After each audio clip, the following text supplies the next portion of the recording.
Hi friends, let's here at Second Offense People. Everybody thinks they know how to argue, provided they do argue and they're smart. Part of the reason for this is that, by and large, a smart person who's slightly argumentative to somewhat argumentative to very argumentative will end up winning a lot of arguments against most comers because it depends on the display of variables, but it's certainly possible in many contexts for the smarter party to win an argument regardless of who's more knowledgeable about the topic, etc. So, smart people tend to think they know how to argue. And what they mean by that is they know how to generally get results with argumentation in the real world when they encounter opportunities to require it, and they've got some good points. But when you're talking about argumentation abstractly, what's happening and whether or not something, passes muster or not, it's a fairly specialized topic. Now, note, everybody believes, based on their behavior, that certain arguments are stronger than others. Everybody believes that the correct thing makes more sense than incorrect things.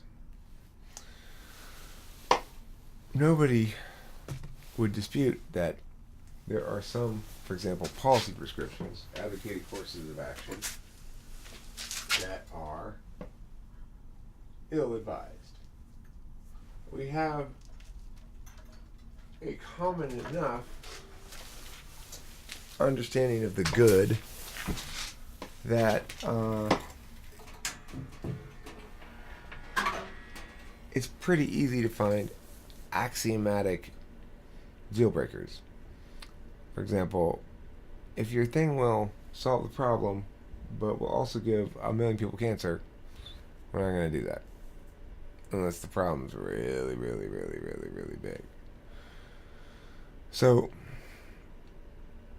there's basically a consensus about the common good, which is to say that by and large we ought to the extent that we, meaning individuals acting in concert as a group, to the extent that such action is going to be both purposeful, and successful, then it needs to be.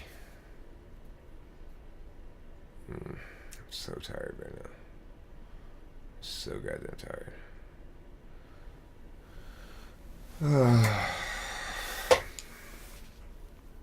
What was I even saying?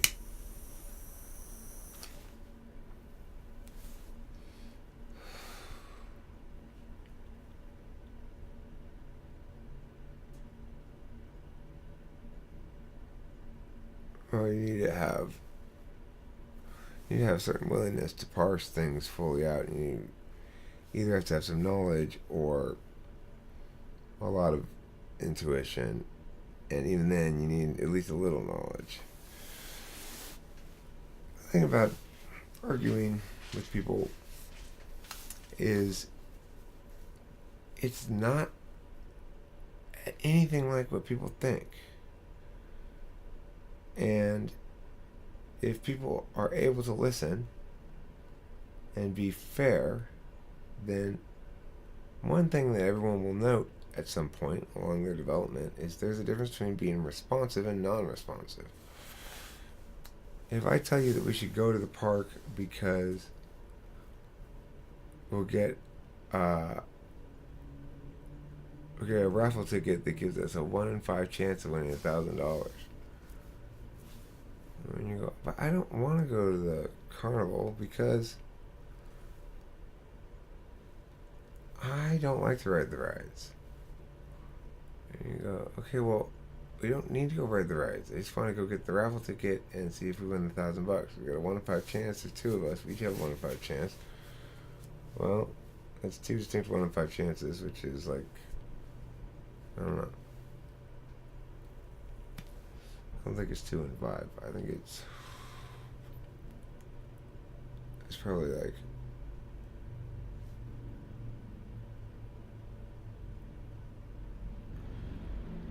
no, I guess it is 2 in 5. I guess it'd only be five tickets then. My math skills are pretty poor, I guess. Anyway, the guy goes, Daryl, listen, you know I hate rides. You're trying to make me nauseous? And Daryl's like, Stanley, I keep telling you, we're not going to go on any rides. It doesn't matter if rides make you nauseous and rides are at the carnival. If we go to the carnival and don't get on the rides, you won't be made nauseous. Now, what I keep telling you is we're going there to get a raffle ticket. Each of us will get one. And we'll have a 40% chance that one of us won $1,000. It's pretty good. And he's like, why do you force me to go do things that are going to make me feel sick, dude? Why are you trying to force me to do something that's going to make me feel sick? You know I hate the carnival.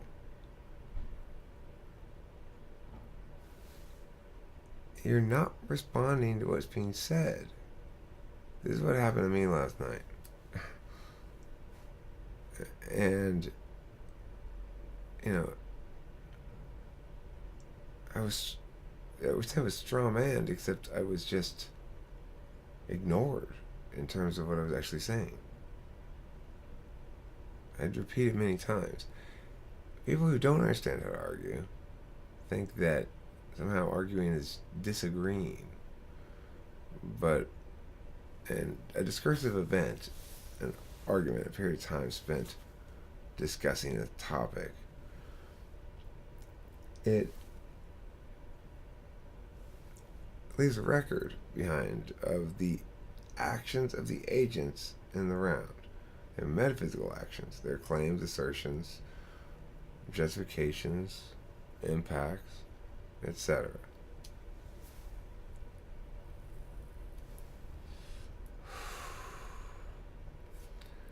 So, because of that, it's very much a strategy game in the sense that if I know later on I'm going to argue that we should side with Taiwan because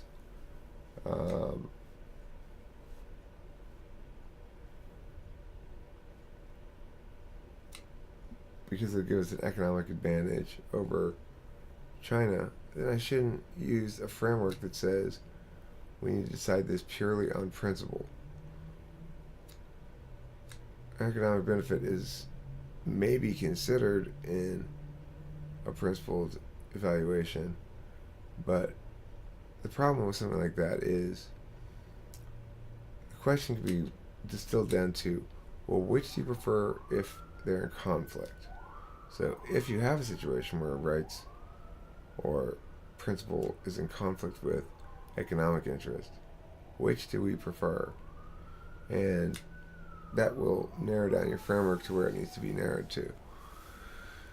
People try to do that a lot. They'll say, well, it's a framework that includes lots of different things. Okay, well, you're providing a justification for this advocacy. And you're saying that the reason we should do this advocacy is 3 or 4 different qualities of the advocacy that make it to be recommended. But here you say we have to do it because of a principle rejection of whatever. But here you say, and we have to do it because it's going to be impact driven or outcome driven. But the principle of rejection means additionally rejecting the utilitarian calculus you're making there. You can't have both, because to bring in the utilitarian concerns is to fail to implement the principled approach, and to stick to the principled approach is to not bring into consideration the utilitarian concerns. They are mutually exclusive. You must pick one if they are in conflict. Now, I'm asking you, which would you prefer if they're in conflict?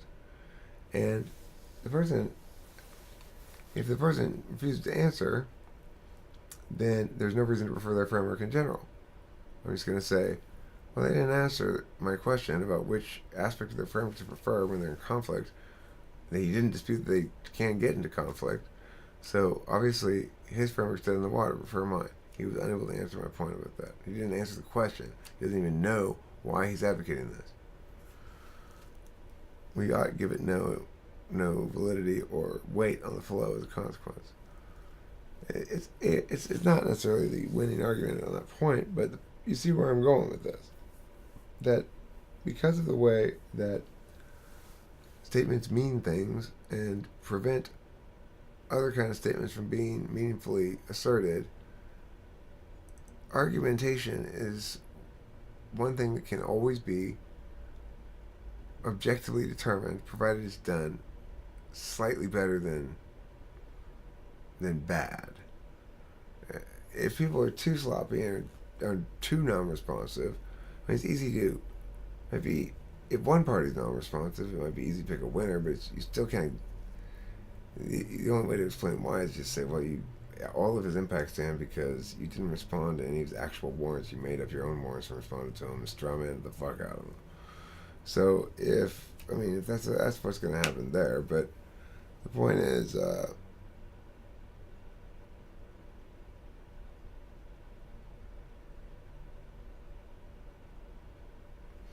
yeah, of course it matters which arguments are being made. Of course it matters. Well, there's a finite number of ways to justify violence. There's a finite number of ways to justify coercion. You might say, oh, well, there's an infinite number of ways. There's an infinite number of shades of justification, perhaps. There's a finite number of classes of manner of justification. You can justify it with some sort of nihilism, rejection of morality if you want.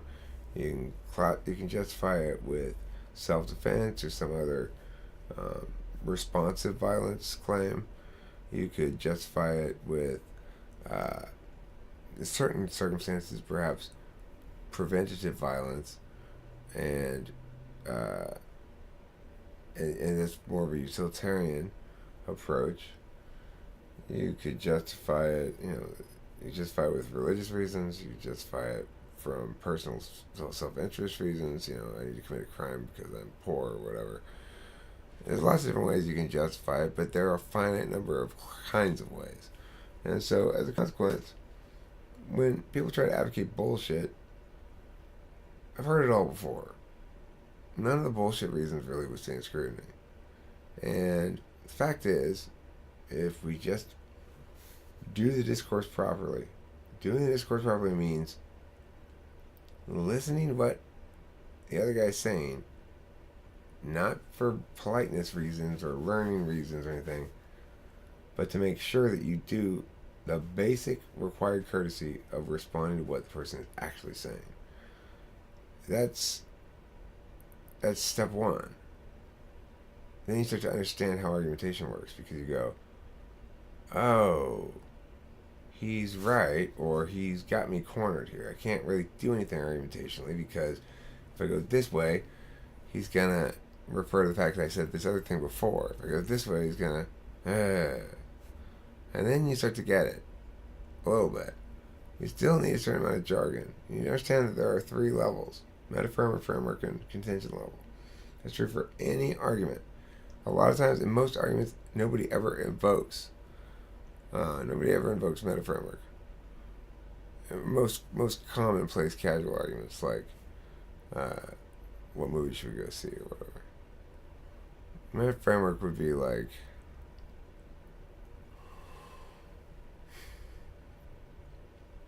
well, I guess it would be like, how should we discuss how we're going to decide how to go see the movie?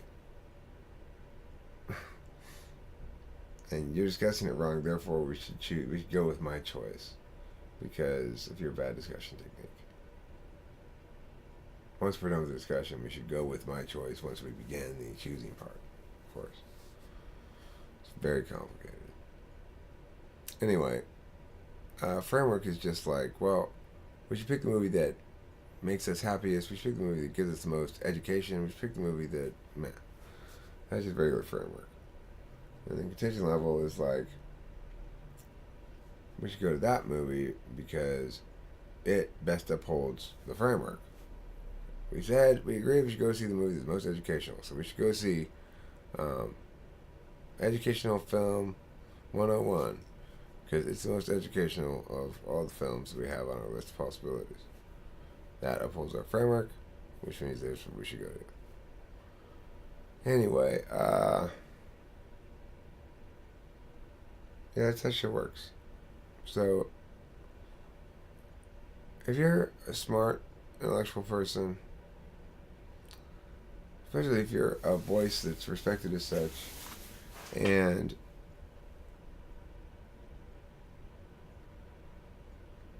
you have a lot of confidence that you argue well and you know what you're doing,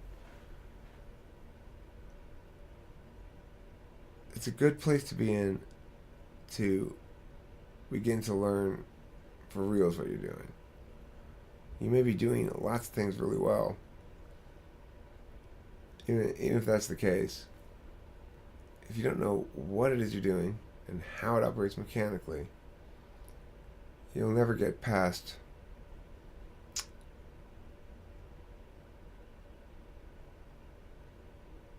non-responsiveness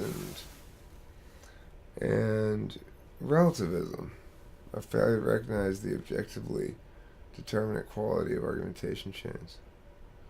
So, okay, that's it. Thanks for watching Tolkien with famous people. Don't forget to eat plenty of cheese. There are those out there who continue to insist TI is subjective, which is so strange. It's no, it's obviously not subjective. If it were subjective, we wouldn't have any computers. We wouldn't have any of this shit. This is all conditionality. All this stuff is conditionality chains. It's either valid and the code works, the page works, or it's not. You gotta find that one line of code where you mistype something. Because if it's not right, it's wrong. And it's objectively so. It has nothing to do with the feelings of the person who wrote the code, or the feelings of the people who are receiving the error message. That's TI, my friend, Mega Bro. That's TI. It's the thing that makes your wrong comment possible. Have a nice day, everybody. Don't forget to eat plenty of cheese, as I already indicated, but you may have already forgotten. So, quick reminder was in order, I think. Merry Christmas.